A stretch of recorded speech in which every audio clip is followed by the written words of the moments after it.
Mass Effect, the beginning of it all. I've mentioned before that I played the trilogy backwards. I got Mass Effect 3 around 2013, and then I read somewhere that it's best to play every game in the series because the choices you make in one game can affect the next one and the one after that. So I played Mass Effect 2 next, and eventually made my way to Mass Effect 1. Mass Effect was an RPG I could get into because it blended a shooting game with RPG elements in a way that I found appealing. Coming off the success of Knights of the Old Republic, the team over at Bioware were looking towards their next IP. The development team was already experienced with the Xbox console, but instead of trying to put the game on the OG Xbox, they were aiming to release the game on the more powerful Xbox 360. They wanted to not only create something original, but also something more accessible to casual gamers. Bioware wanted to create a trilogy of games, with each game serving as a chapter. The belief is that it would create a more memorable story. Instead of designing a character who is a blank slate, they wanted the players to be placed in the role of a central character. The character would have to make important decisions throughout the series that could have serious benefits or consequences. Choices and consequences were a high priority, as the developers didn't want players to follow a predetermined path. These choices are tied to a morality system. Bioware also wanted to break away from the more turn-based style of KOTOR and wanted Mass Effect to be a real-time third-person shooter. And I believe this was a good design choice for those who may be turned off by turn-based gameplay. But Mass Effect will be released on November 20th, 2007, and was well received by critics and gamers alike. It's the year 2183, and we're assuming the role of Commander Shepard. But before you get into the game, you have to create a profile for your character.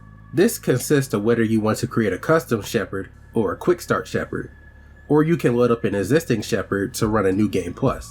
You get the choice of playing as a male or a female, and the default name for the character will either be John or Jane, but you could change the first name to anything that you wish. However, the character will always be called by their last name, Shepard. I'm glad Andromeda fixed that, because what's the point of having a default name if the characters aren't going to use it? By going the custom route, you'll get the most out of Mass Effect's customization options. You'll have the choice of selecting Shepard's pre-service history, psychological profile, and their military specialization class. For their pre-service history, you have the option of choosing if they are a spacer, meaning that they lived most of their lives on ships and space stations, a colonist, or being born on Earth. For the psychological profile, you can choose to be a sole survivor, a war hero, or ruthless. And depending on what you choose, you'll get unique interactions and missions. Your military specialization class will determine how your character plays. The big three abilities in Mass Effect are combat abilities, tech abilities, and biotic abilities. And some classes combine more than one ability. If you look at Shepard, their posture will change depending on the class, to give you an idea on what each class is about. Soldiers are your combat specialists. They have the best health and can use all weapon types and armors. They're the only class that can do this. Engineers are the tech specialists. They can do things like decrypt security systems, overload shields, and they have healing abilities. This is possible by a device called an Omni-Tool. It usually shows up as a holographic device on a person's arm.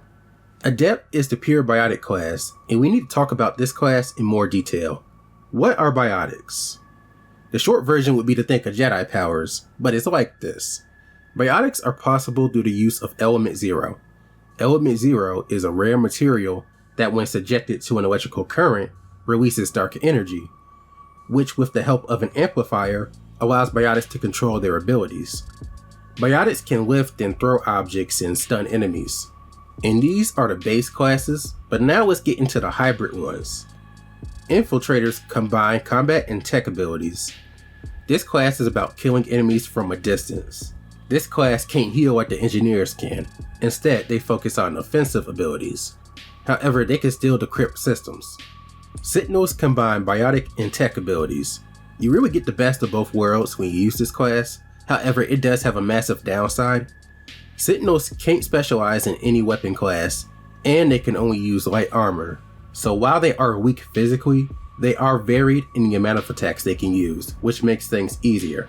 And lastly, Vanguards combine combat and biotic abilities. These guys are like biotic berserkers. Their specialty is short-range combat. Whenever I decide to play Mass Effect 1, I tend to play as a soldier. And the reason for that is so that I can use every weapon or armor size. Now if you completed the game once, you'll have access to bonus abilities. This can allow you to add an ability to a class that wouldn't have that ability normally. So now a soldier or an engineer could have biotic abilities and vice versa. After all that, you can customize your Shepard's appearance. The default faces aren't bad. I mean, male Shep was based off the model Mark Vandaloo, but sometimes you want something different. The thoughts on Mass Effect's character creation suite are a mixed bag. I'll say my female characters tend to look better than my male ones, but that's just me. Fun fact, most of the NPCs in Mass Effect are created using the character creator, so that's why some characters look good and others look what the hell? If you choose the quick start option, the default choices will be that you're Earthborn, your reputation or pre-service history will be Sole Survivor, War Hero for your pre-service history, and your class will be Soldier. What makes Mass Effect so great is its replayability. We'll talk about that as we go along, but you can see as early as the customization options. There are multiple ways that you can customize your Shepard to fit how you want them to look and how you play as them. During the intro, we're introduced to technology present in this timeline like the giant mass relays, which allows ships to shoot to different clusters in a way that they wouldn't have been able to under their own power. Upon enormity, you can interact with the crewmates on the ship about the upcoming mission. Things seem fishy because of the important person we have on board. These early conversations allow you to get used to Mass Effect's dialogue system. Dialogue in Mass Effect works off a morality system where your options are typically put into 3 groups. You have Paragon, which are the good actions, Renegade, which are considered the bad actions, and then there is a third neutral option a lot of the time. There will be points in the game where you'll also have Paragon and Renegade persuasion options. These branching dialogue paths are another thing that adds replayability to the game. The choices you can make have benefits and consequences that have the potential to show themselves later in the game or in the next games. Because of the variance in the morality system, some players will also do a Paragade or a Renegade run, so now they're playing within an anti-hero or an anti-villain role. We're introduced to our first alien species very early in the story. This is Nihilus. He's a Turian, and he's here for 2 things. Number 1, the reason that we're on this shakedown run is actually to grab an artifact from a human colony known as Eden Prime. This artifact is a beacon from an extinct race known as the Protheans. This race is going to be very important later, but what makes these beacons so special is the knowledge that they store. A single beacon can jump a species' technology forward hundreds of years, so obviously every species is going to covet that. And 2, Nihilus is here to not only make sure the mission succeeds, but he's here to evaluate Shepard to join a group known as the Spectres. The Spectres are agents who work under the Citadel Council. We will get to them in a bit, but this is a really big deal, because if Shepard is seen as a worthy candidate, they will become the first human Spectre. But not too long after this, we're presented with the event that jumpstarts the whole series.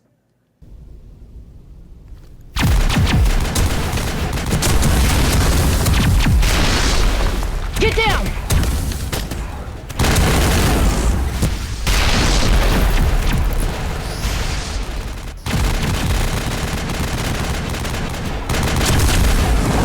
We are under attack, taking heavy casualties. I repeat, heavy casualties. We can't get evac. They came out of nowhere. We need...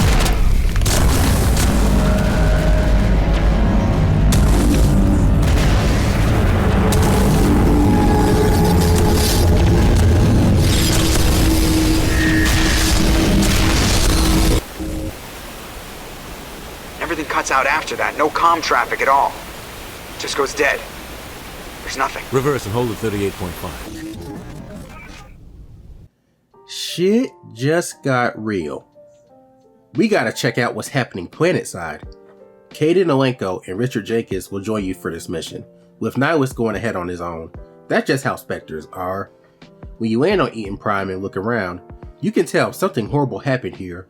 Look at the burned corpses. These things are still smoking. I like how the developers gave you this first area to get used to moving around and experimenting with your weapons.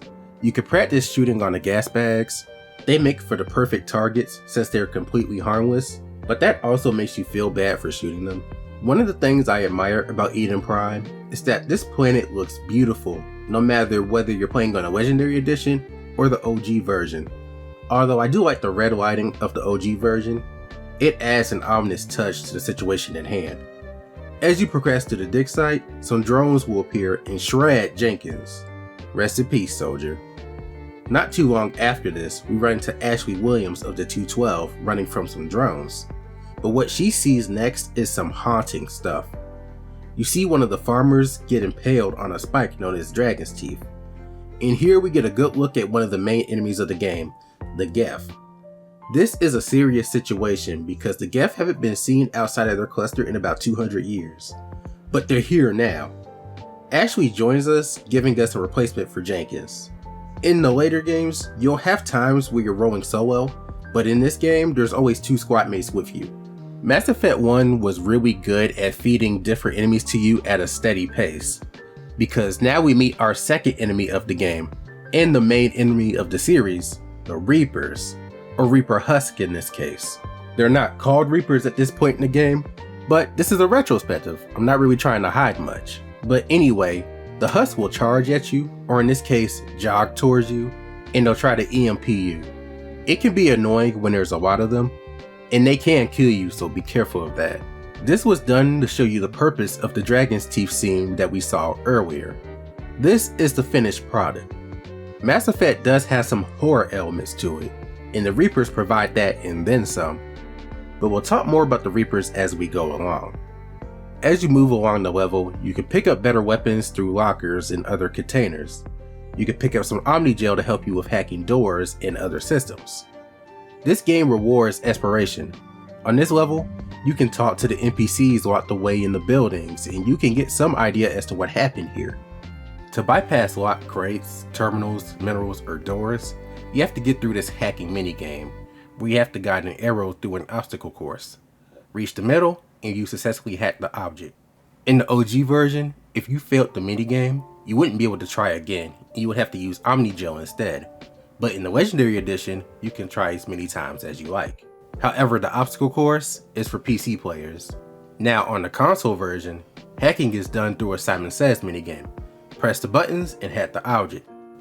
Now I tend to prefer this one because it's quicker, but the obstacle course does feel more like you're hacking something. As you progress through the game, you're going to come upon objects that can't be hacked unless you have someone who has high decryption skill in your squad. So keep that in mind when you choose your squad mates.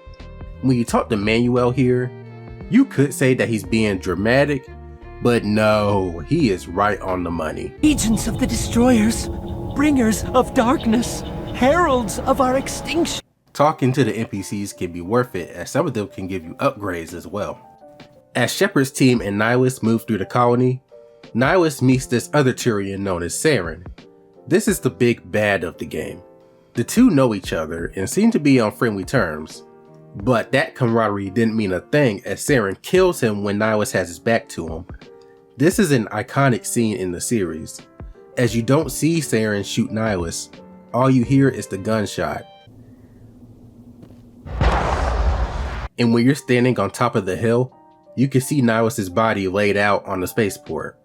What made that scene so memorable is that Saren is a Spectre himself, and the fact that he just gunned down Nihilus in cold blood, combined with the music that plays when he's shown, it hammers the point home that this is a dangerous enemy. By the time you reach the spaceport, Saren and Sovereign, his gigantic ass ship, take off, and I love that you can watch it depart in its entirety. But why is Saren here? Well, the same reason we're here.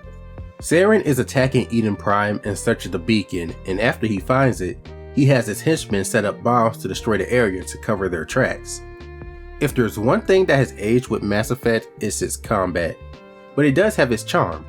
For example, you and certain enemies can run at 100 miles per hour. Everyone was slowed down in the Legendary Edition, but it's still funny to see happen.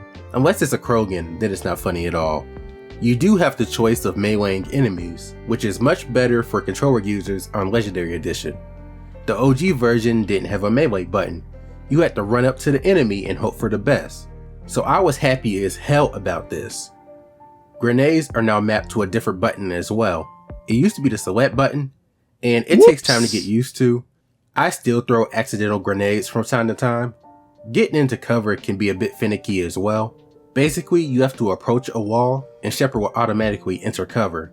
Sometimes it will lead you to getting stuck on the wall, but that's more of an annoyance than a hindrance. This is unique to Mass Effect 1, but you and your squad mates will still carry every weapon, even if they don't specialize in it. Most weapons are still usable though, however the damage they can do is reduced. As you defeat enemies, talk to NPCs, and interact with things, you'll gain experience points, and after you reach a certain level of experience, you will level up where you'll be rewarded talent points, and these can allow you to upgrade your weapons, powers, overall health, how much health you can recover through metagel, and as you upgrade your abilities, that can open up other abilities or stronger attacks attached to your weapons. At the bottom are your charm and intimidate options. These help you during conversations or bartering with people. These are your Paragon/Renegade persuasion options. The higher your skill rank, the better your persuasion chances will be. The max level you could reach was level 60 in the OG version, but you wouldn't be able to reach that during your first playthrough. You would have to do a new game plus, but in the Legendary Edition, you can change the level scaling between Legendary and Classic mode. With Legendary mode, you level out at 30. There's no real benefit as you still cap out the same. It's really between would you rather have more ranks but less skill points given, or less ranks but be awarded more skill points. Shepard deactivates the bomb and the team eventually reach the beacon, but Shepard gets trapped in his field while saving one of their squad mates from it and is shown some visions before it explodes. We see Saren aboard his ship contemplating on the mission, and when he's told that Shepard may have used the beacon, he freaks the hell out, and if you listen closely, Saren's voice sounds robotic a bit. Something's definitely not right about him. They have used it.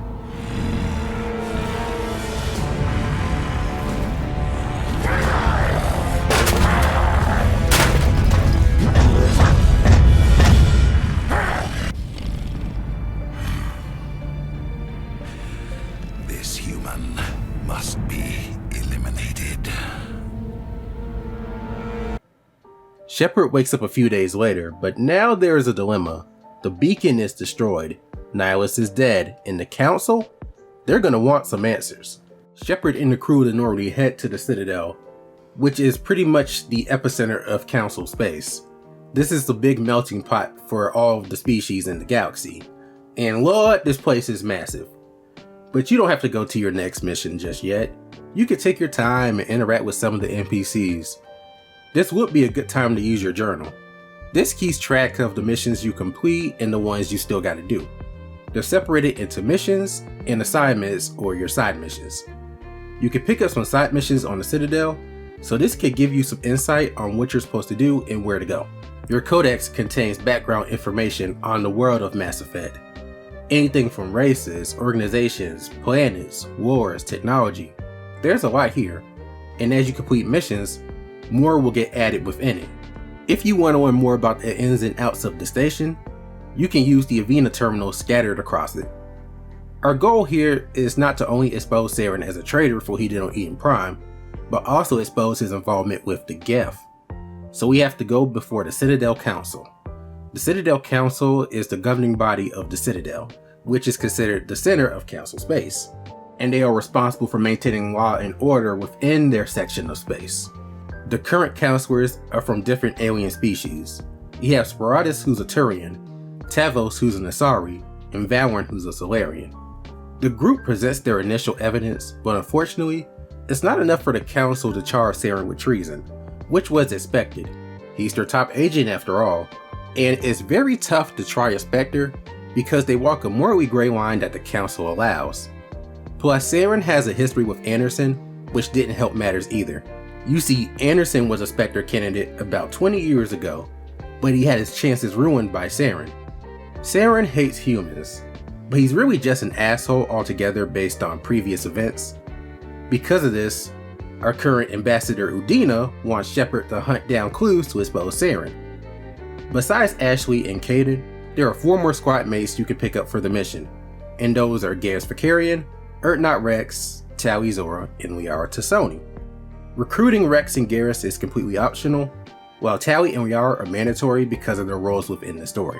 To get to Rex or Garrus, you either have to talk to Bioware, a financial advisor over in the financial district who works for the Shadow Broker, the galaxy's most secretive information broker, or Harkin, a dirty CSEC officer who's chilling at the strip club Korra's Den. CSEC are basically the cops of the station. It really doesn't matter which one you choose first, but the Harkin pathway has interactions the Bioware one doesn't. You're hit over the head with a lot of exposition at this point, but you do get some action sections to brighten things up. You get into a shootout with some of Saren's assassins waiting for you outside of Korra's Den. In my opinion, this is an early example of the type of pull Saren has. He has goons on the payroll. You can shoot up a clinic and meet Garrus there, and then you can return to Korra's Den later to air it out. And the reason why we're doing all this is to find Tali. Tali was looking to meet with the Shadow Broker. She has the evidence that we need and was looking to trade that information to the broker in exchange for a place to hide, because Saren was on her ass. Dr. Michelle here put her in contact with the owner of Korra's Den, Fist. Fist works for the Shadow Broker, or he used to. Fist betrayed the broker to work for Saren, so in turn, the broker hired Rex to go after him. After destroying Fist's men, you can make him tell you where Tali is, or he'll let you know that he laid a trap for her. One thing to note is that no one ever meets the real Shadow Broker. Ever. But of course Tali didn't know that, so he used that to his advantage. So now you have to skedaddle to the meeting place because time is ticking. Things were getting crazy, and this is still the prologue. Also, I would like to add, if you don't want Fist to die, don't bring Rex along to Korra's Den. The game warns you what will happen if you do, so heed that warning. You can kill him yourself, but if you don't want to kill him, he'll show up in Mass Effect 2. After we save Tali, she will show everybody the information she has on Saren. Saren is looking for something known as the Conduit.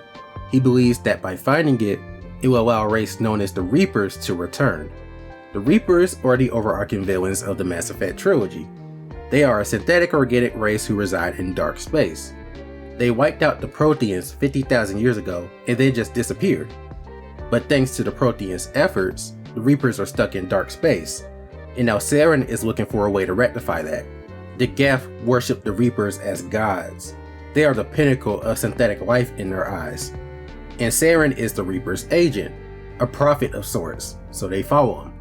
With this evidence, the Council believes that Saren is guilty of treason, but they don't quite believe that the Reapers exist.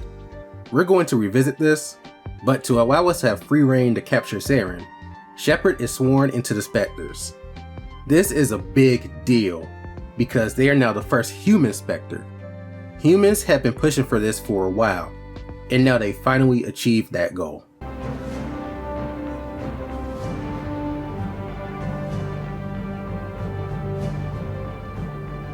It is the decision of the Council that you be granted all the powers and privileges of the Special Tactics and Reconnaissance branch of the Citadel. Spectres are not trained, but chosen. Individuals forged in the fire of service and battle, those whose actions elevate them above the rank and file. Spectres are an ideal, a symbol, the embodiment of courage, determination, and self-reliance.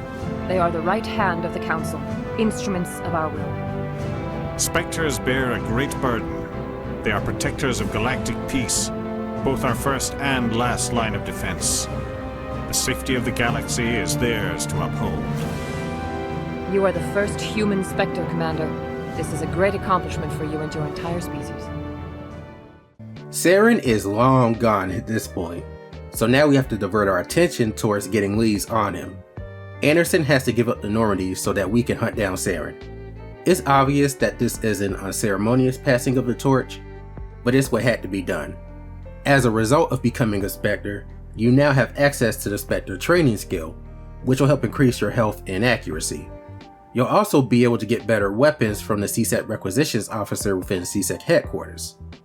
After adding enough points, you'll unlock Unity, which will allow you to revive your dead teammates. This is one of the best skills in the series because your teammates have a way of dying at the worst possible times. You now have full access to the Normandy, and this will be a good time to get acquainted with your squad mates and get to know them better. Your relationship with everybody is more professional at this point, but your squad mates in this game can become your closest friends by the end of the series, if you make the right choices. Garrus is a CSEC officer who is investigating Saren. He wants to expose Saren as much as we do, but Garrus has ulterior motives for joining us. He wants to see how things are done outside of CSEC, which is why he quits the Force. You can become a mentor to him, for better or worse. Over time, their relationship will mirror Shepard's and Anderson's. Turians are a bird-like species known for their militaristic and disciplined culture. The military is on par with humans, and humans and Turians have some lingering resentments towards one another. You see, when humans found a mass relay near Pluto and ventured out into the wider galaxy for the first time, their first interaction with another race was with the Turians, but the Turians weren't very welcoming. Things quickly went south and led to an event known as the First Contact War. Tensions between the two races still linger almost 30 years later, but there's also a begrudging respect as well. Turians are unique among the other races in that they are made up of dextro amino acids, meaning that if they were to come into contact with levo-based food, or if levo amino acids get into their water or something, like DNA from a human, they could get sick and possibly die. While they're looked at as rigid, they are considered to be very progressive in their ideals. A lot of that has to do with their military hierarchy. Changes and advances accepted by the leaders are also adopted by the civilians with no real resistance. I had to add that into the video. I thought that was interesting. Rex is one of the more interesting characters in the series, as well as his race as a whole, the Krogan. Krogan are one of the tragic species in the game. To put it simply, Krogan once had a thriving society despite the natural dangers their planet has, but in current times the planet is now a radioactive wasteland due to a nuclear war raged upon it. Technology made life too easy for them, so they sought challenges within each other with disastrous results. The Krogan are a warrior race, so the love of battle is in their DNA. 2,000 years after Krogan Y2K, the Ratni Wars happened. They're essentially insect creatures, we'll get to them in a little bit, but the Ratni were terrorizing the galaxy. So the Salarians sought out the Krogan and culturally uplifted them. In exchange that the Krogan deal with the Ratni, which they did, they almost destroyed the whole race, they were so efficient. The Krogan were seen as heroes after the war, but that changed fast. Sometime after the war, the Krogan began colonizing established worlds outside the ones they were given as a reward. Because the Krogan reproduce like rabbits, the fact that they can live to be over 1,000 years old, and without the dangers on those worlds compared to their homeworld Tuchanka, the Krogan overpopulated the worlds they were given, and they refused to leave the planets they took over. This led to the Krogan rebellions, and now those Krogan advantages were turned on the other races in the galaxy. Needing a way to reduce the Krogan's numbers, the Salarians created the genophage, a sterility plague which makes 1 in 1,000 Krogan eggs viable. The Salarians may have made it, but it was the Turians who deployed it, to make sure that the Krogan would never be a threat again. It ended the rebellions. But in current times, Krogan society is in shambles. Most Krogan like Rex hire themselves out as a way to be useful. The Krogan see no light at the end of the tunnel, and it's sad, but they did bring this upon themselves. But luckily for them, they're going to get a great leader later. Rex is different than most Krogan. He's been shown to be a lot more level-headed than most of his race. The only time it looked like he was going to blow his lid is when he sees an opportunity to potentially help his people. He admits to Shepard early on that he's given up on them, but deep down he actually wants to save his race, but he doesn't know how to go about it at this point. You can ask him about his journeys and his people, but compared to the others, he's not as enthusiastic about it, which makes sense given the Krogan's history. He's quick to shut you down when you try and compare the Genophage to the First Contact War. But overall, Rex is a great character. He has that cool uncle vibe to him. He's also fun to fight with because he's a Krogan Battlemaster. Battlemasters are Krogan with biotic abilities, so not only is he a tank, but he has good defensive abilities as well. Ashley is a divisive character in the series. Part of that comes from her xenophobic tendencies in this game. She's been labeled as a space racist, but that's not entirely accurate. She's more pro-human than anti-alien. Marking the end of the First Contact War with a protest? As we have every year for the last 26 years. The war taught humanity a lesson that some would forget. If we don't stand up for ourselves, no one else will. I thought the lesson of the First Contact War was that there's other life in the galaxy, and they have opinions too.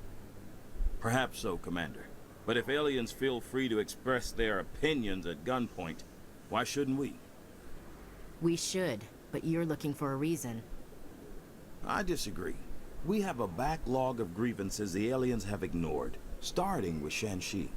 Were you Now, a lot of that comes from her family's history and a lack of experience when it comes to working with other races. Her views are similar to how a lot of humans feel, but she is willing to put those views to the side for the sake of the mission, although she does let out a snide remark every now and then.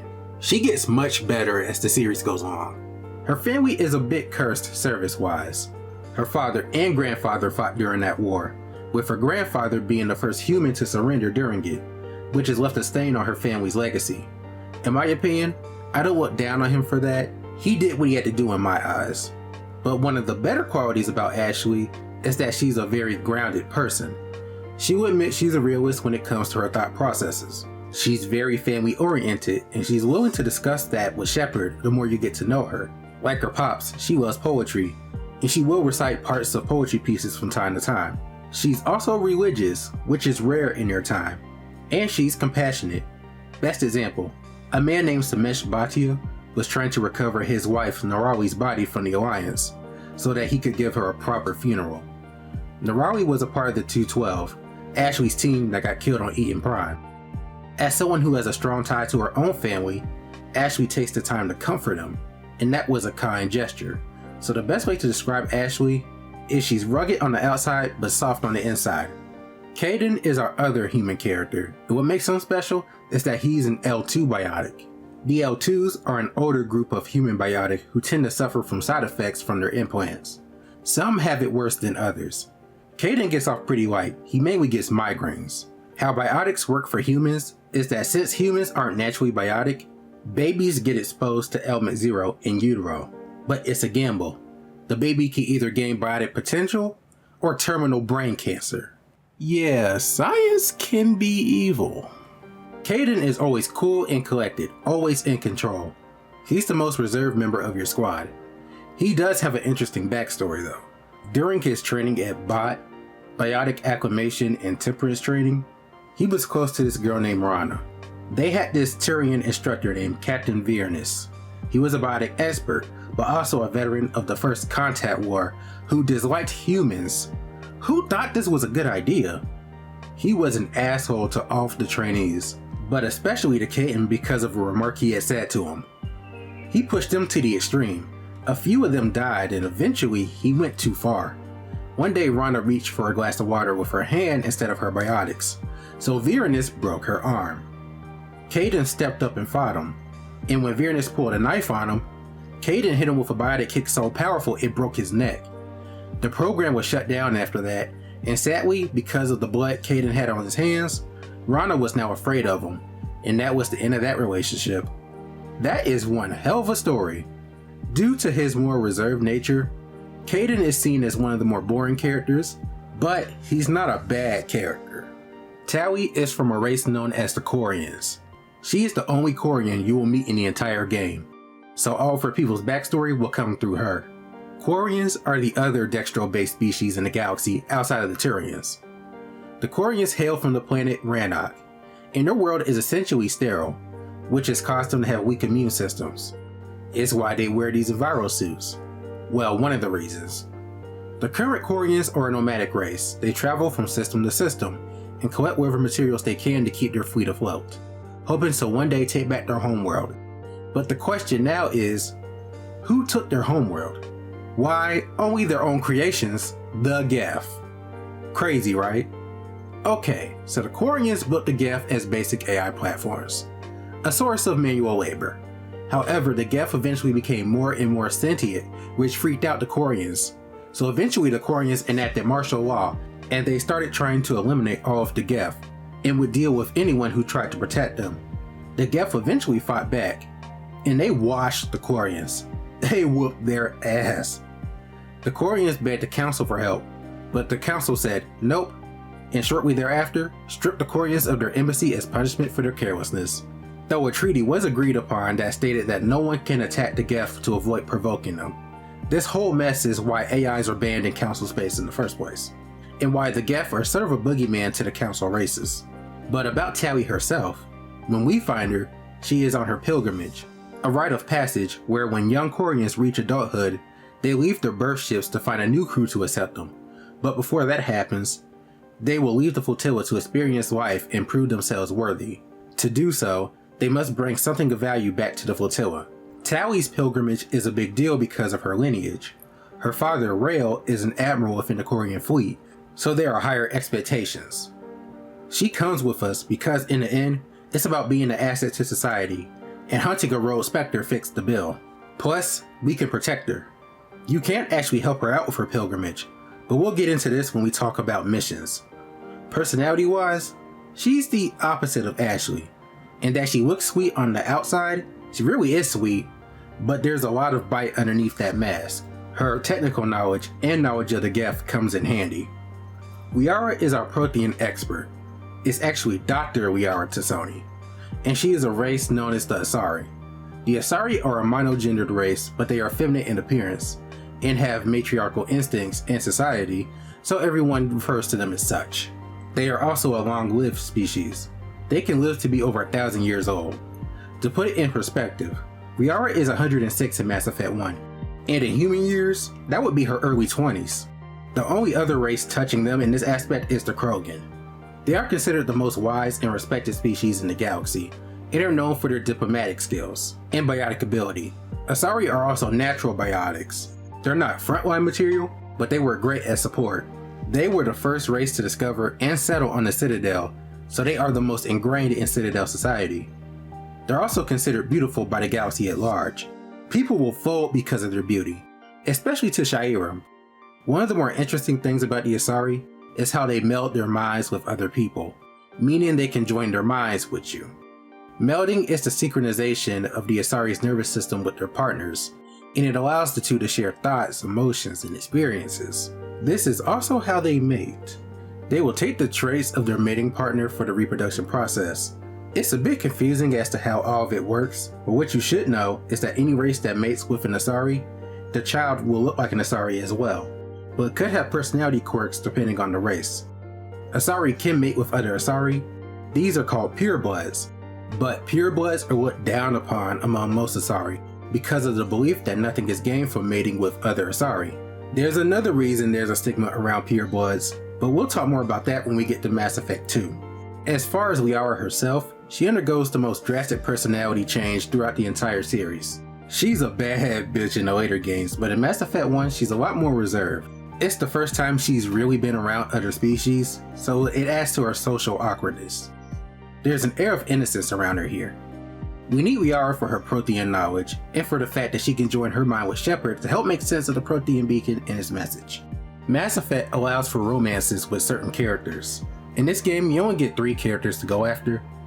You have Kaidan for FemShep, Ashley for MaleShep, and Liara access the bisexual choice.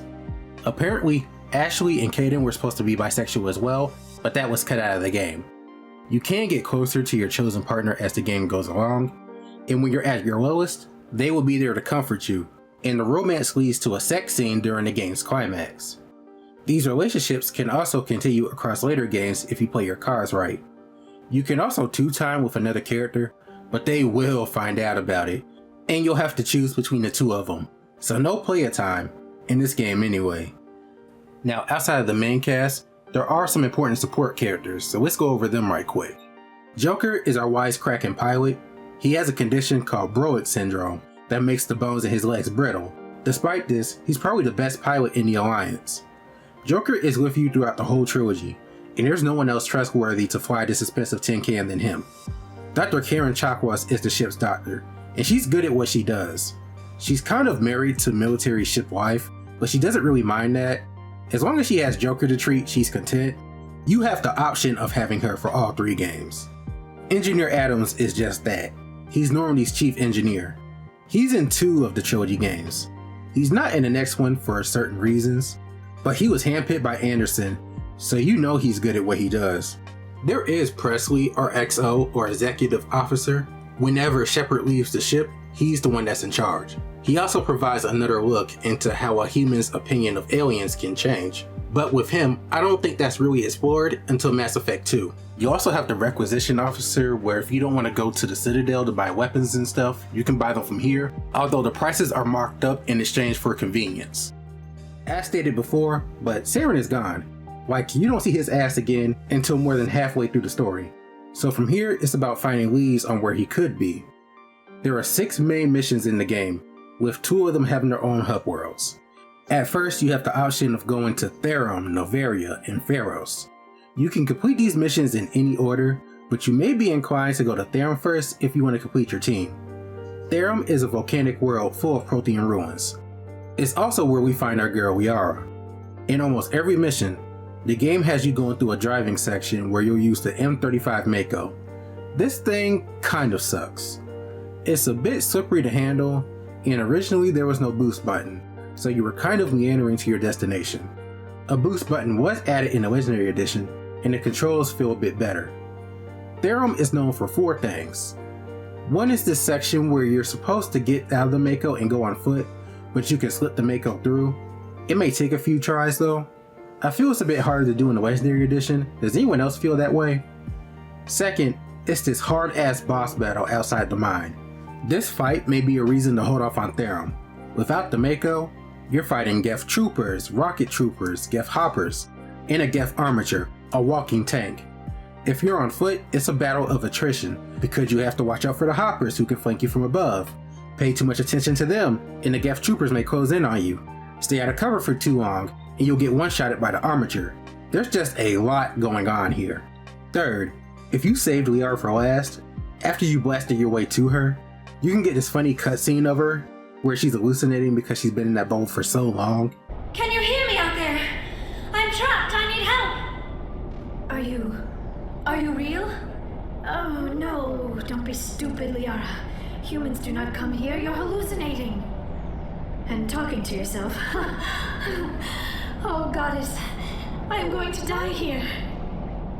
We're here to save your sorry ass, so snap out of it. You're rude for a hallucination. My subconscious must want to punish me for being this stupid. Lastly, this boss battle, where you have to take out a Krogan Battlemaster who's trying to fight, even though the ruins are coming down. The Renegade option here feels the most appropriate for the situation. From me. We don't have time to deal with this idiot. Charge! I like your attitude. After all that crap, we've got our Prothean expert. After every important mission, you will recap the mission's events with your squad and discuss what you want to do next. The Therum conversation is important. You learn the basics about Prothean society, how the Protheans had an empire that spanned the entire galaxy. The mass relays and the Citadel were based on technology that came before them. And like the other apex races in the galaxy, they also disappeared. Because of the Reapers, of course.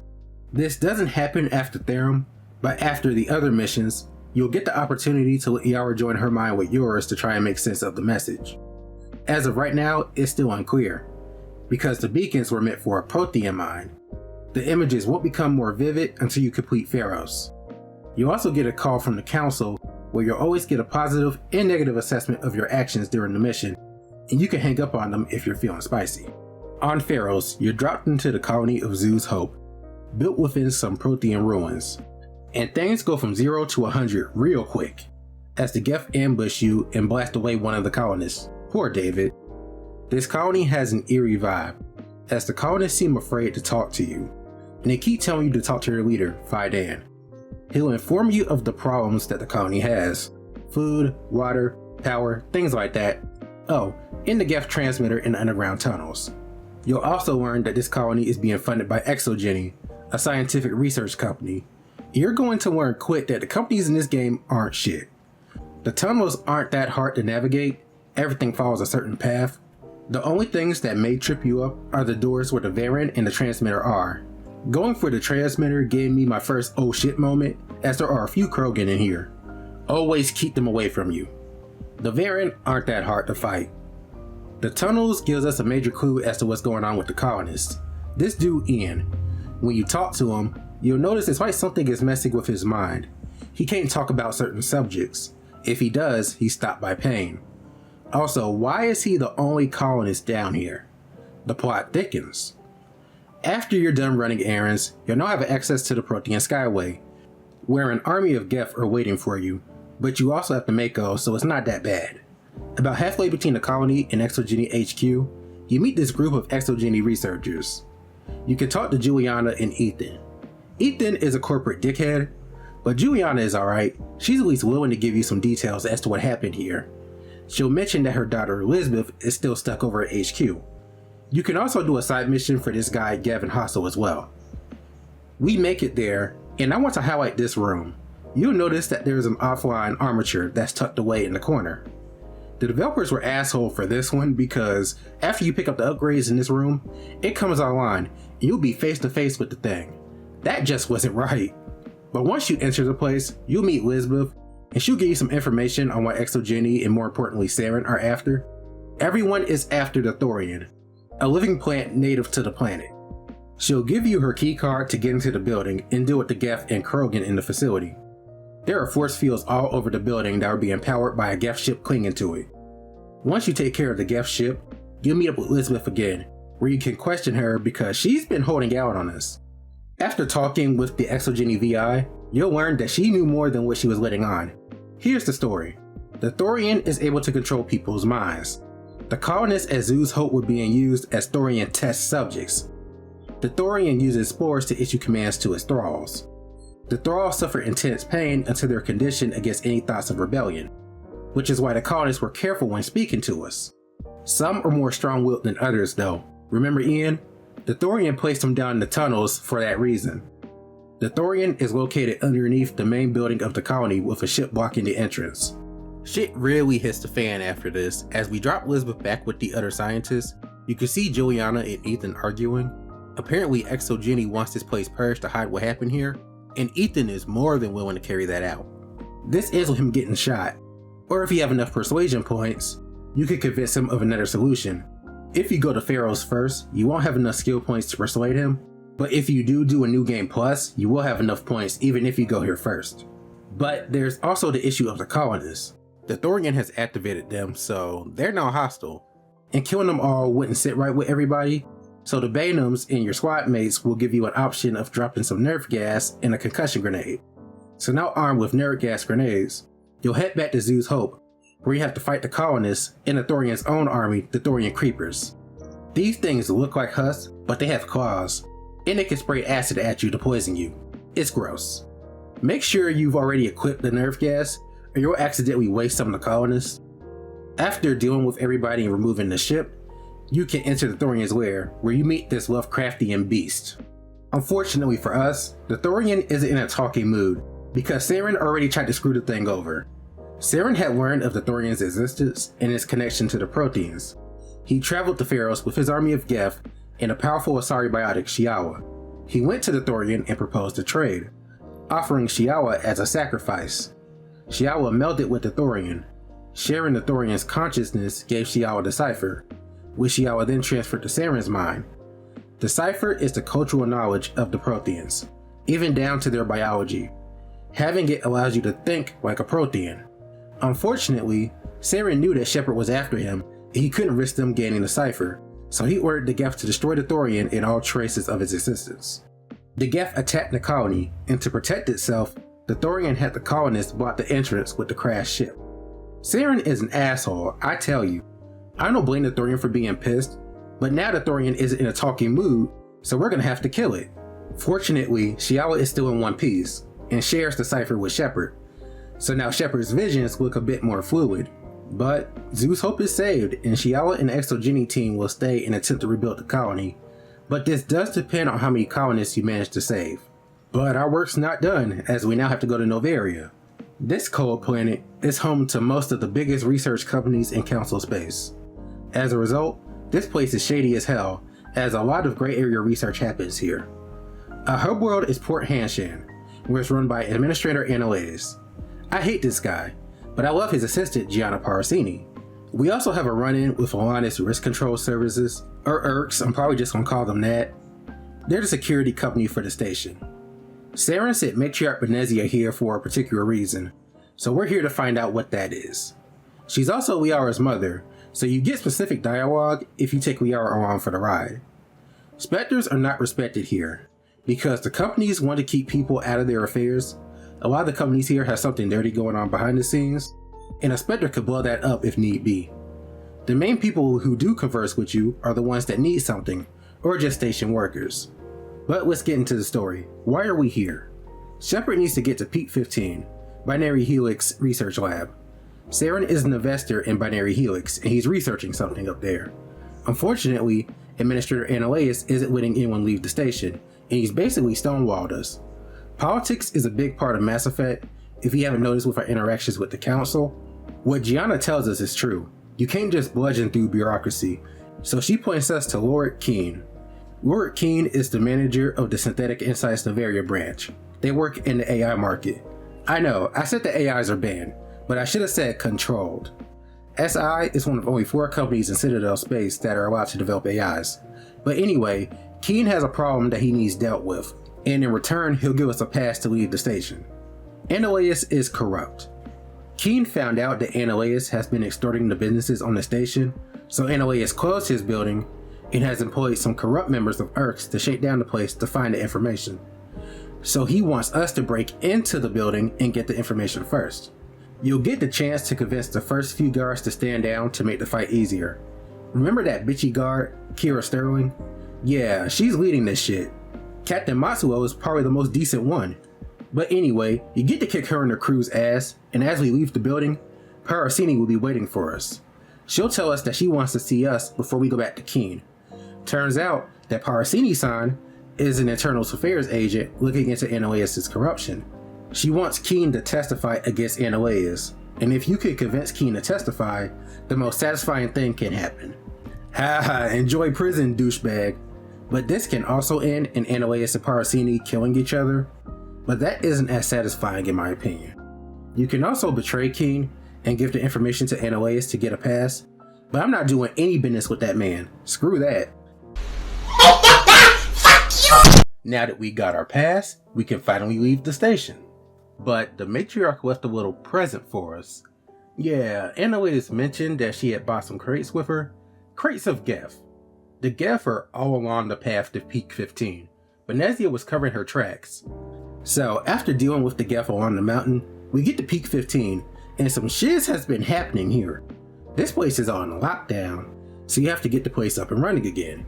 It's also home to the most challenging puzzle in Mass Effect history, the Mira VI puzzle. I never complete this. I always paid 100 Omnigel because I would be there forever. A word of advice, keep some Omnigel and someone with some tech abilities if you don't have them yourself. You're gonna need both for this mission, trust me. In this mission, you're dealing with Rachni, and these things are hostile. Rachni come in 4 forms: Rachni soldiers, workers, the ultra rare Brute Warriors, and the Rachni Queen. You meet the guards led by Captain Ventralis and the scientists on the station, and everyone is on edge, except for this one Asari scientist, Alestia. Keep her in mind. After talking to Han Oar, you will discover that the scientists here found a 1,000-year-old Rachni egg, and it managed to hatch. Unfortunately, the scientists made the mistake of keeping the queen away from her children. The queens shape the minds of their children, so without her, they've gone insane from fear. So they'll have to be put down. However, the secure and hot labs are closed off. You have the option of talking to Dr. Zev Cohen. He needs help making an antidote for some patients exposed to a chemical bioweapon being developed here. See what I mean? Shady operations. But he's the best way to get to Benezia without fighting security, so I help him out. It's gotta be cleared with Ventralis first. He's closed off the lab, but after getting in there and making the antidote, you're cornered by Alestia, who is an Asari commando working under Matriarch Benezia. You have to deal with her and bring Cohen the antidote. In turn, he gives you a pass to get into the maintenance area. Now, you can just fight your way through the guards and get in that way, but you'll have to fight more bad guys and Ventralis himself. He's actually on Benezia's payroll. There's multiple ways to skin this cat. It's up to you how you want to handle it. The main objective is always the same, getting to Benezia. Speaking of her, she will be your boss fight for Novaria. She's got a squad of commandos looking focused as hell and some Geth. But be wary of her, she will take pop shots at you. After you take care of her goons, she will break free of Saren's control. And this is where we get our first look into how indoctrination works.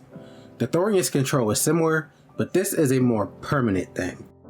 Benezia gives us some more information on what Saren is after, and his ship Sovereign. Sovereign is the one who is really in charge. Saren is a tool in the ship's greater plans. Saren is looking for the Mu Relay, a relay that was thought to have been lost for like thousands of years. The Rachni Queen still has information of the relay, which is what she gives us.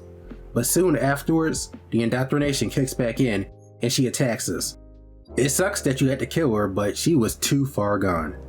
After that's done, we now get to talk to the Rat Knight Queen, and she'll give you some information on her species and what's up her children. Even she will admit that they'll have to be put down.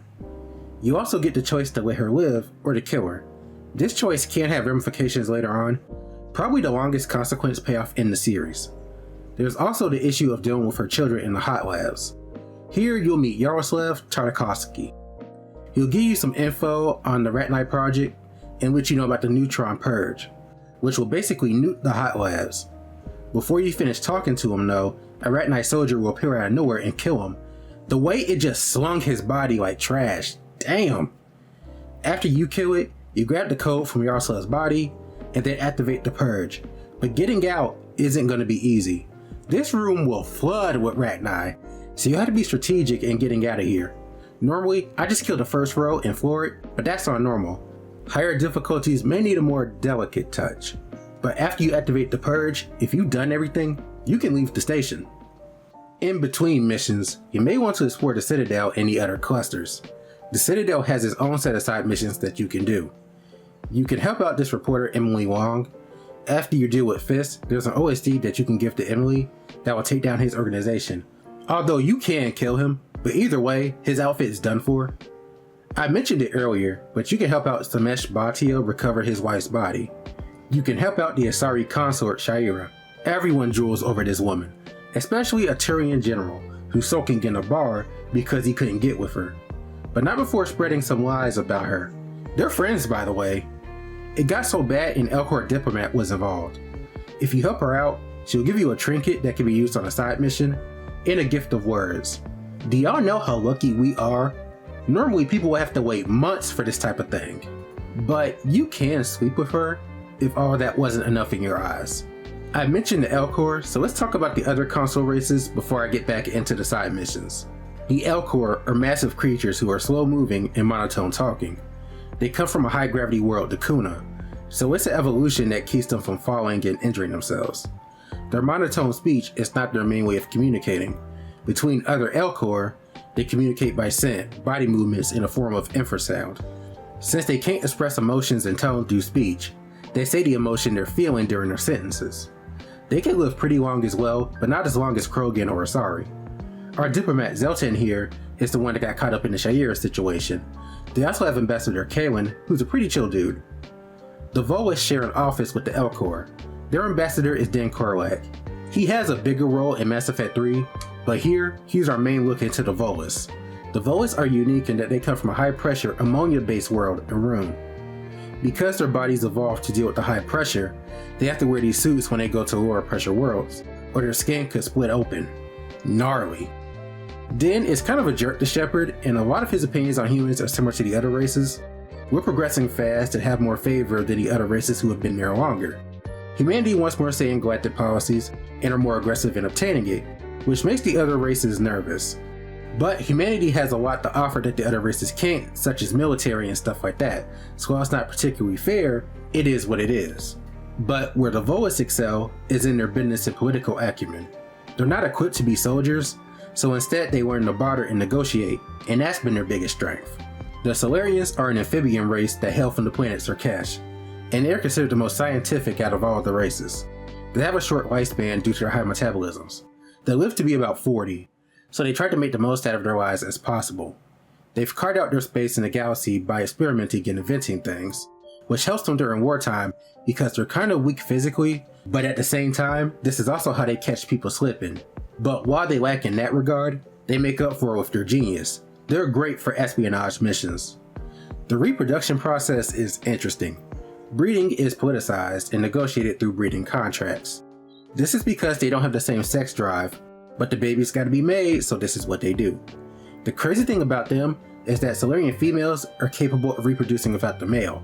However, all children conceived in this manner will be male. However, children conceived with a male will in turn be female. That's interesting. They're similar to the Volus in that they're good business folks and have a good understanding of galactic policy. Hanar are a jellyfish-like race from Kaje, and as you could guess, their planet is mainly water, about 90% of it.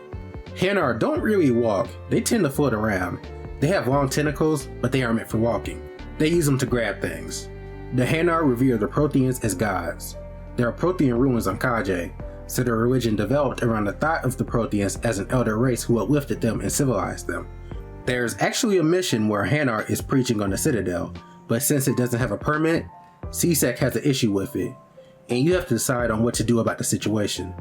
You also have the Keepers, who are the Watchers of the Citadel.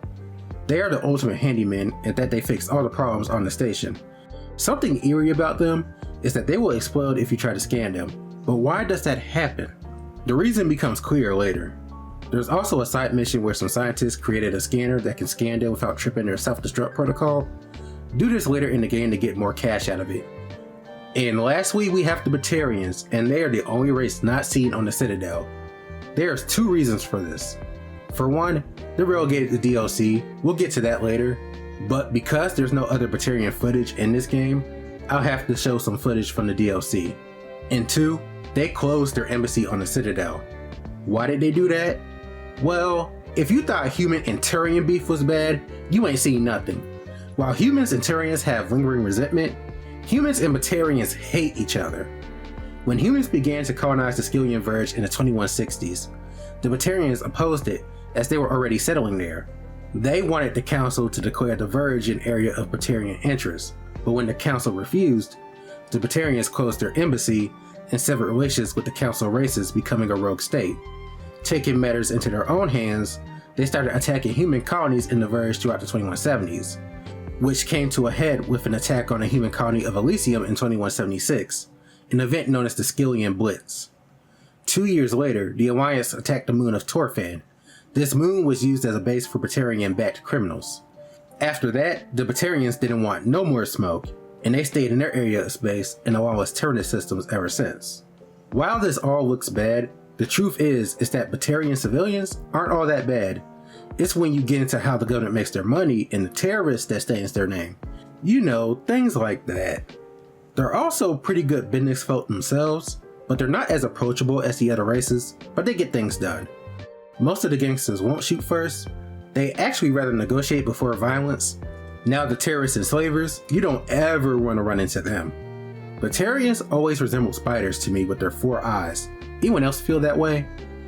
Now, most of this information can be learned from the important people of specific races, but you can always go to the Codex to look at the backstories of each race, as well as other subjects. I've said this before, but Mass Effect 1 is all about the side quest. You have the least main missions out of any game in the series. I mean, you can just play the main missions and still beat the game, but you'll miss out on extra XP to max yourself out, and the extra world building that goes into Mass Effect. About every cluster has one world that has a side mission on it. It's all about finding them. Some side missions are more important than others, especially the ones that Admiral Hackett gives you.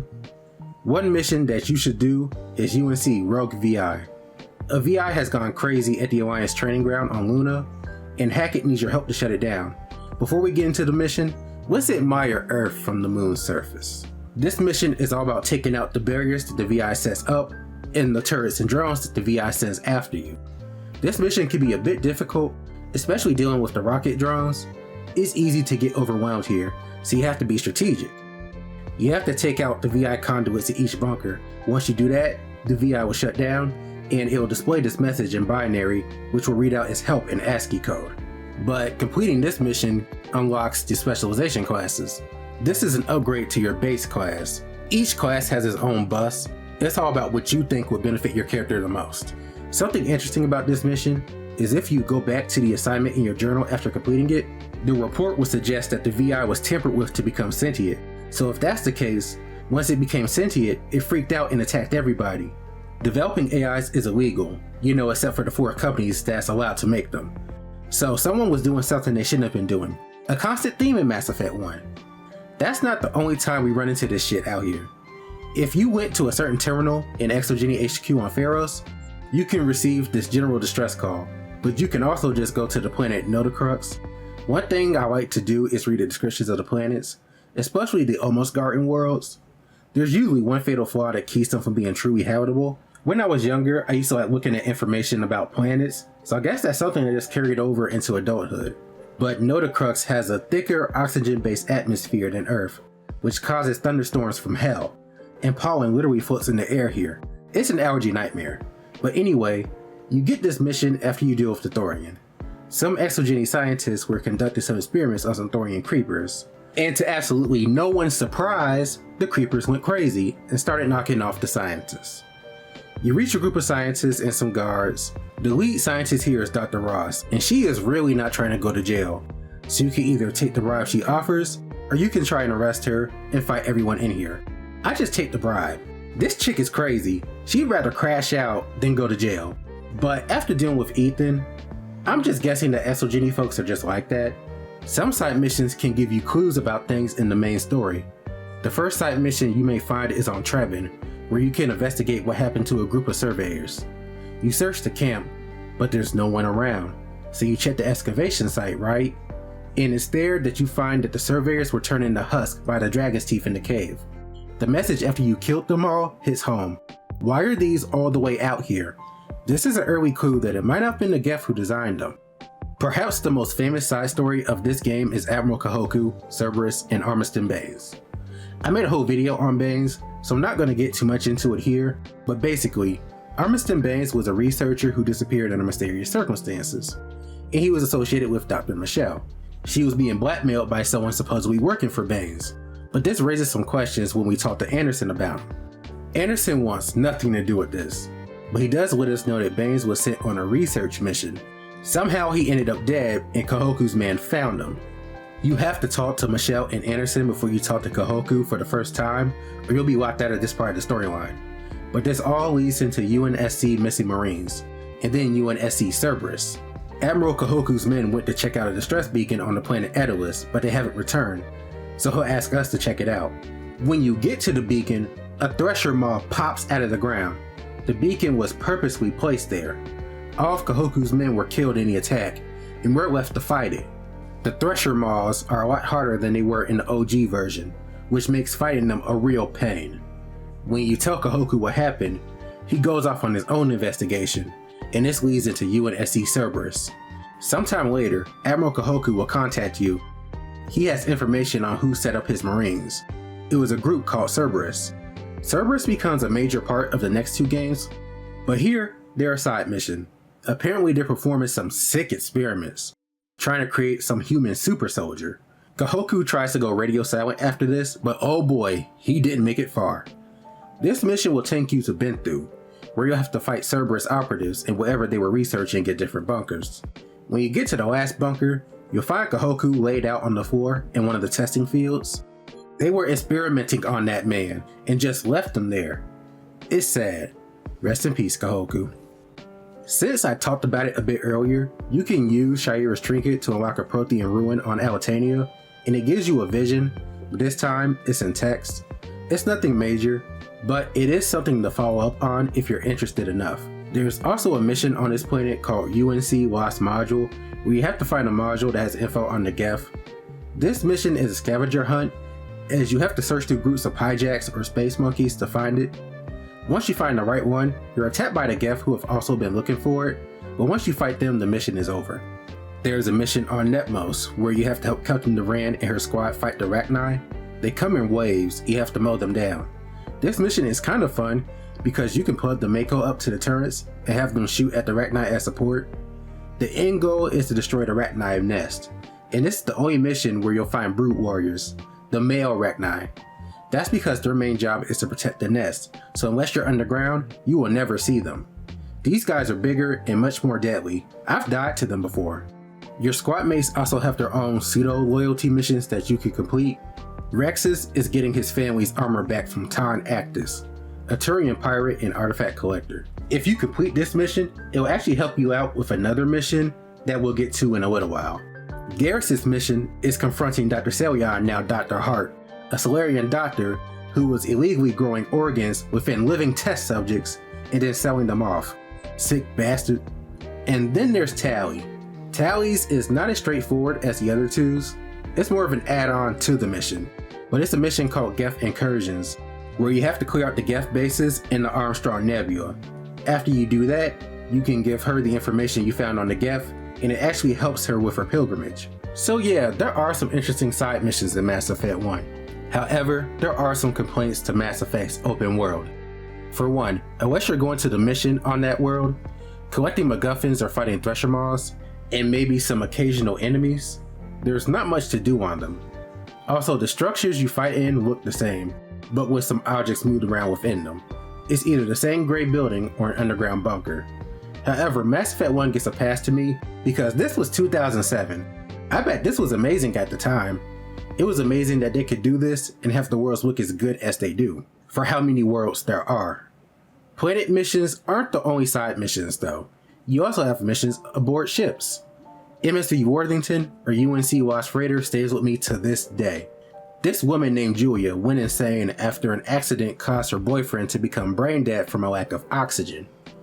Once she found out that the crew wanted to turn off his life support, she killed everybody on board to keep that from happening. It's a sad story, but the woman was too far gone mentally, so she had to be put out of her misery, so that her boyfriend could finally rest. Mass Effect 1 also has DLC missions. X-57 Bring Down the Sky and Pinnacle Station. Bring Down the Sky will have you trying to stop this Batarian terrorist group, led by Balak, from shooting an asteroid into the human colony of Terra Nova. You have to shut down the turbo boosters propelling the asteroid towards the planet. There's a group of engineers hiding from the Batarians. One of the engineers, Kate Bowman, will be on the radio and will help you try and shut down the torches. You will eventually run into the chief engineer, Simon Atwell, who will ask you if you can locate his missing engineers. And yeah, they didn't make it. After you shut down the last torch, you'll run into Charn and some of Balak's other men. Charn will explain that this was supposed to be a simple slave grab, but things have gone completely left and turned into a full-on terrorist mission. He and the other Batarians here are about sick of Balak, so they'll tell you where he is so you can get rid of him. Balak is holed up in the main facility, and you'll notice that this bunker was completely different than other ones. This map was actually supposed to be the hub world for Calliston. Calliston was actually mentioned in the menu video for this game, but you never go there. My Calliston mod video explains the backstory behind that, so I won't get into that too much here. I suggest y'all check that video out. But I showed some footage of Balak earlier, but basically he has the same gripes with humanity as I mentioned earlier, but the point is that he took Kate and the other engineers hostage. There's a bomb in the room where he has them at, so you have to choose what to do. Let Balak go and save the hostages, or kill Balak and let the hostages get blown to smithereens. And to make sure that you don't follow him if you do let him go, he starts the timers on other bombs he has around this building. It activates some drones. But this mission is worth completing because you get some high grade armor or a powerful Omni tool. The second DLC is Pinnacle Station, and it's basically a giant combat simulator run by Admiral Ahern, where you can complete different combat scenarios with the goal of getting the number one spot for each scenario. There is sort of a bad guy here in Vadinos. He's a bully for the most part. He thinks he's King Dingling around here or something, and you get the opportunity to knock him down a peg by getting off the top scores. If you do, he'll give you a weapon that may be higher than anything you would have at that point in the game. The final scenario has you playing a recreation of a survival mission that Admiral Ahern went through. Unlike the other missions where you just revert back to the simulator room, the safeties are turned off for this mission, so you can die for real. And this mission is hard, even on lower difficulties. It's not for the weak, I promise you. But if you complete it, you get Admiral Ahern's retirement home on a nearby planet, Itaise, and it's alright. Pinnacle Station to me is one of those places where you'll go one time and never go back again. It is what it is. However, there is a little bit of a catch with Pinnacle Station. Pinnacle Station is not available in the Legendary Edition. The original code is lost forever. You can add it back if you have the mod on PC, but that's the only way you can play it on Legendary Edition, unless you want to cop an OG copy. Now let's talk about the next world, Vermeer. This mission opens up after the completion of 2 of the first 3 worlds. The Council will inform you that a Solarian recon team has information on Saren, but their message is unclear, so Shepard needs to go check it out. You'll have to drive to the Solarian camp and take out anything in your way. You'll be fighting a lot of Geth in this level, on the ground, in the Mako. You'll be fighting walk-in tanks, so this thing comes in handy. You have to disable the AA guns and the checkpoint gates along the way so that the Normandy can land.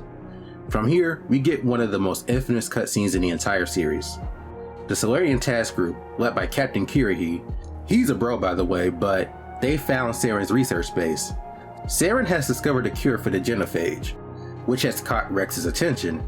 However, when talks of destroying the cure start happening, on top of being low-key talked down to, Rex becomes very unhappy and is considering turning on us. This mission has one of those story-altering decisions that you'll have to make. Rex can be talked down by making him see that if the Krogan are cured, there'll be tools for Saren, or you can be less caring about the situation, but that ends with Rex dying, which will have serious implications for the Krogan later. Now, if you've recovered his family's armor, he'll be a lot more willing to hear you out. After that situation, there's still the problem of assaulting Saren's base. Here's the plan. Kirrahe wants to destroy the facility using a makeshift bomb, but there's the issue of dealing with Saren's forces. To accomplish this, he wants to split his team into multiple teams and act as a diversion, while Shepard's team sneaks in the back door. He will ask for either Caden or Ashley to help him coordinate things. The choice is yours for whoever you want to choose. Just know that they won't be available as a squad mate for the rest of the mission. You all know the mission and what is at stake. I have come to trust each of you with my life, but I have also heard murmurs of discontent. I share your concerns. We are trained for espionage. We would be legends, but the records are sealed. Glory in battle is not our way. Think of our heroes. A silent step who defeated a nation with a single shot. Or the ever-alert who kept armies at bay with hidden facts. These giants do not seem to give us solace here, but they are not all that we are. Before the network, there was the fleet. Before diplomacy, there were soldiers. Our influence stopped the Rachni, but before that, we held the line. Our influence stopped the Krogan, but before that, we held the line. Our influence will stop Saren. In the battle today, we will hold the line. Good luck, Commander. I hope we will meet again. This mission is where we really get into the Reapers and the nuances of indoctrination. Alongside the Geth, you'll see some indoctrinated Salarians. You will have to fight some of them, and others are locked away. You can release them, but be careful with who you release. The scientists here have been performing experiments on them. Krogans aren't the only thing being researched here. They're also studying how indoctrination works. After carving a path through Saren's base, you run into Rana Thanoptis, one of Saren's researchers, and she will give you the rundown on how indoctrination works. She'll give you access to Saren's lab. You can let her live or kill her for her work here. This choice also has consequences, so choose wisely now. If you let her live, you can make your intentions perfectly known. You reach Saren's room where he has a Prothean beacon, but we're also given the biggest revelation of the game. Sovereign isn't no ordinary ship. I mean, we know that at this point, but it's that Sovereign is an actual Reaper. You can talk to it for a second, where Sovereign will pretty much describe how the Reapers work. Basically, when a particular race or races become an apex race, which usually takes about 50,000 years or so, according to when they return to the galaxy, the Reapers will come and cull the galaxy, destroying those races. And then when those young races left behind become the top race for that cycle, the Reapers will come back again and the cycle just keeps repeating. To achieve this, the Reapers left their technology to shape how galactic society forms, through things like the mass relays and the Citadel, to make this process easier when it's time to cull again. Shepard will make it known to Sovereign that the galaxy isn't going to go down without a fight, and Sovereign will then end the conversation and start heading towards you, which would have me scared as hell.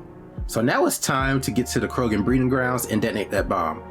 As the team is getting that primed, a situation develops over at the AA tower. Whoever went with the Salarians, their team is now pinned down by the Geth, so you gotta try and help them out. But while you're on your way there, the Geth are also attacking the bomb site. So now you have a choice. You have to decide whether to save Ashley or Kaiden, and one of them will die. There's no way out like Rex. It's one of the hardest choices you'll make in the entire series. It also signifies to Shepard and to you that this battle between not only Saren but the Reapers as a whole is going to get messy, and some tough choices will have to be made. Anyway, depending on where you go, Saren will decide to show up. Told you it'll be a while before you saw him again. He'll attack you, but afterwards... But this is where Saren and Shepard finally talk, and we get to know Saren's motivations for all of this. Since he's been exposed to the beacons as well, he knows of the Protheans' extinction. However, his angle is to work with the Reapers, making himself useful so that he could potentially save lives, his own more importantly. However, he's being manipulated with the idea that people will be spared.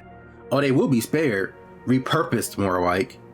He's also very indoctrinated, so he believes everything he's talking about until you give him some food for thought that maybe he's being controlled himself. I mean, it's obvious. Look at him. He'll admit the only reason he isn't a mindless zombie at this point is because Sovereign needs him to find a conduit, and his work at his lab probably sweetens things as well. Ultimately, Saren can't be convinced otherwise, and you're gonna have to fight him. And this battle is meh. You can't kill him here, but I do at the hoverboard he rides. That's dope. And when he snatches up Shepard, I'm like, damn, this dude is strong. But Shepard manages to free themselves, Saren retreats, and you see a glorious explosion, destroying Saren's lab, along with your squad mate who made the ultimate sacrifice to make sure this happens. Rest in peace, Ashley, or Caden. We'll never forget you. After that chaos, everyone gets together in the meeting room, and since Shepard accessed the beacon on Vermeer, Liara wants to try and piece together the vision, and this time we get the full picture. The beacon was a distress signal sent across the Prothean Empire, a warning against the Reapers, but the warning came too late. But the more important part of this is now we know where the conduit is located. It's on the planet Ilos in the Pangaea Expanse, a cluster that can be accessed by using the Mu Relay. Shepard informs the Council about the threat of Saren and the Reapers. Remember what I said about the Council not believing us about the Reapers? That's coming back to bite us in the ass right about now. The Council is amassing a joint species fleet to deal with Saren and the Geth, and Udina tells us to report back to the Citadel. But this was a trap. Basically, the Council doesn't want us running off after Saren, and Udina, seeing an opportunity for power, sells us out to the Council and grounds our ship. So now we're stuck on the Citadel, and Saren's got a head start on the conduit. Things aren't looking good, but luckily for us, Anderson is the man with the plan. Basically, he plans on going to C-Sec Tower, Udina's office, to release the Normandy and allow us to escape.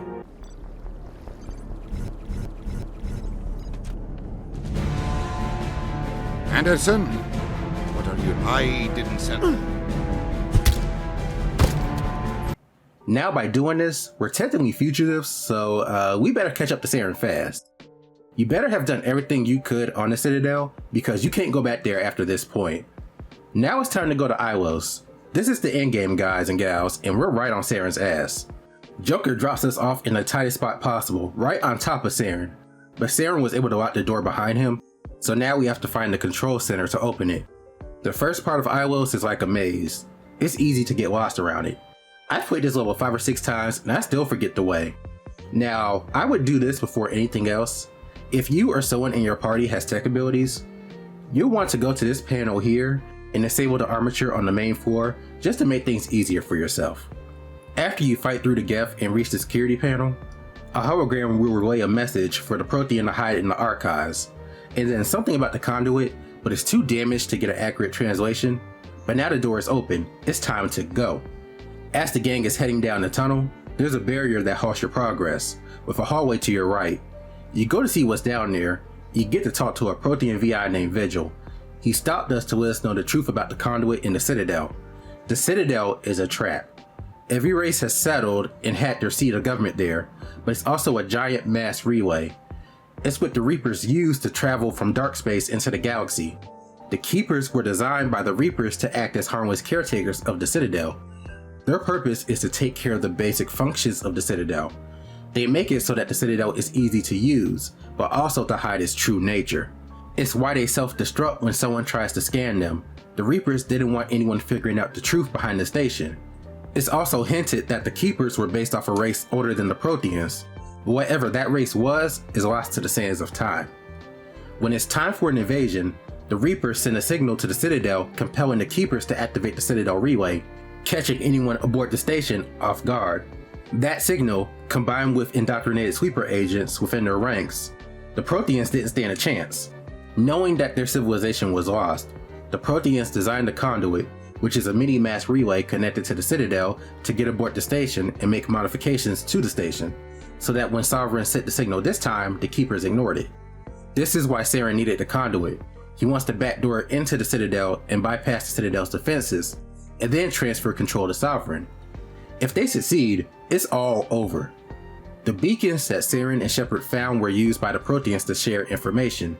They functioned as a galaxy-wide network. Not knowing how many survivors were left, the Protheans wanted a way to send a message to those who were still alive. Luckily, some of those beacons stood the test of time. They were coded so that only organic beings could interpret them. Unfortunately, they ended up being found by one of Sovereign's agents. But fortunately, they were found by Shepard, so now it's time to fix this mess. Saren is about to reach the Citadel. We need to catch back up to him. I do like the end of this mission. By the time you reach the Conduit, the Geth, Saren, and Sovereign have begun their assault on the station. It's time for the Battle of the Citadel. Back on Ilos, you have a short amount of time to make it to the Conduit before it shuts down. And I like this part of the mission a lot. It adds a lot of tension to that moment because you will cut it close. You make it to the Conduit and land on the Presidium while taking out some Geth in the crash. Oh, and there are a few husks, just to make sure that we have some Reapers on this level. You can check with Avina on the current situation on the station. Oh, and to find out where Saren is at. As you make your way to Citadel Tower, Saren's already made it there and will start closing the arms, with Sovereign making it do before they close. The Citadel was not ready for the power of Sovereign. Saren gives control of the Citadel to Sovereign, and things couldn't get any worse. This is a fun mission to play through though, as when the elevator is stopped by Saren, you cling to the side of it using magnetic boots, and fight Saren's forces while basically zigging and zagging alongside the elevator column. The Geth are throwing everything they can at you, and even the Krogan try and get some of you. A whole warlord shows up to fight you.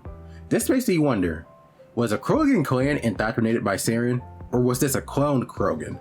You have to dodge turrets, bunker down against a Geth dropship while using some of the inactive turrets to fire back at it. A lot is going on in this mission. Eventually, you'll reach a maintenance hatch and drop into Citadel Tower, where you'll fight some more Geth and confront Saren. If you've tried to talk Sis into it before, he'll mention that he had Sovereign implant him to strengthen his resolve. You can try and reason with him, but it's been too late for Saren, even before the implants. Realizing what he's done, Saren kills himself to prevent Sovereign from controlling him anymore.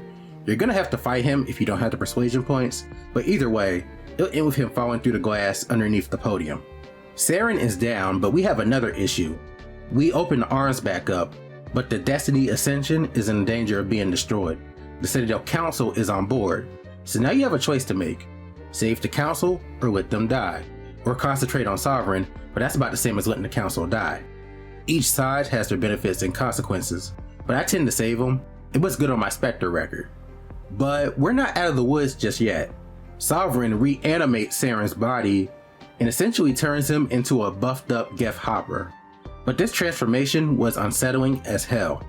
This fight isn't particularly hard, but it's annoying because it's like fighting a Geth Hopper with carnage. But after you kill him, Saren's body disintegrates. And I guess because Sovereign was controlling Saren's corpse, when Saren's body was destroyed, it corrupted the signal Sovereign was using to control him, which causes Sovereign to lose its shields, which in the end sealed its fate. The Citadel fleet manages to destroy it, putting an end to the nightmare, although the team barely made it because pieces of Sovereign's body landed in the tower. I would like to think that this is Saren helping us out from beyond the grave. If you save the Council, they'll show their appreciation by awarding humanity a seat on the Council. You could pick either Udina or Anderson for the position. I choose Anderson because screw Udina. You think I'm gonna award you for selling us out? Hell no. This fight isn't over though. Saren was right about one thing. Sovereign was just a vanguard. The Reapers are coming back sooner or later, and Shepard is prepared to do whatever it takes to stop them. Depending on your morality, you get one of the two bat drops, and both are badass in their own way. But this is Mass Effect 1. Wow guys, I did not expect this video to be this long, but I had a lot to explain here. This was an awesome way to kick off the trilogy. Mass Effect 1's story is still good. The world of Mass Effect was set up well, and the ending was satisfying. And knowing how Mass Effect 2 starts out, it segues perfectly. If there is one thing that has aged a bit, it's the gameplay. Even with the changes made in the Legendary Edition, it still feels like a late 2000s shooter. But even so, it was still good for its time, and a lot of games from back then hold up well, so it's not that big of a deal. I love how Mass Effect 1 handles politics. Humanity isn't top dog in this universe. Humans have to try and assimilate into galactic society at large, and it was interesting to hear how the other races view humans and how they see each other. Seeing how Shepard became a Spectre for me was awesome, considering I played the games in reverse order, learning how Shepard met their squad mates and how this whole war got started. Mass Effect 1 gave me more context regarding the Protheans. I knew they were important to the series, you know, the catalysts. I didn't have the From Ashes DLC at the time, so this is how I got my context. But learning what happened to them, for one of their VIs no less, that really helped in setting up the Reapers as the overarching threat for the trilogy. Being able to step on their worlds, Pharos, Ilos, I had finally got the full picture of everything, and that made me picking up Mass Effect 1 worth it. Best $9 I've ever spent. I like Saren as a villain. He's one of the best villains in the series because he's ruthless, and he has the resources to carry out his agendas, Spectre or not. But he is a bit of a tragic figure. He's known to be an asshole, sure, but I'm also sure his desire to save the galaxy was genuine at first. But the further he became indoctrinated, the more twisted that goal became. Eventually his motivations were no longer his own. He's a tragic villain, but not a sympathetic one.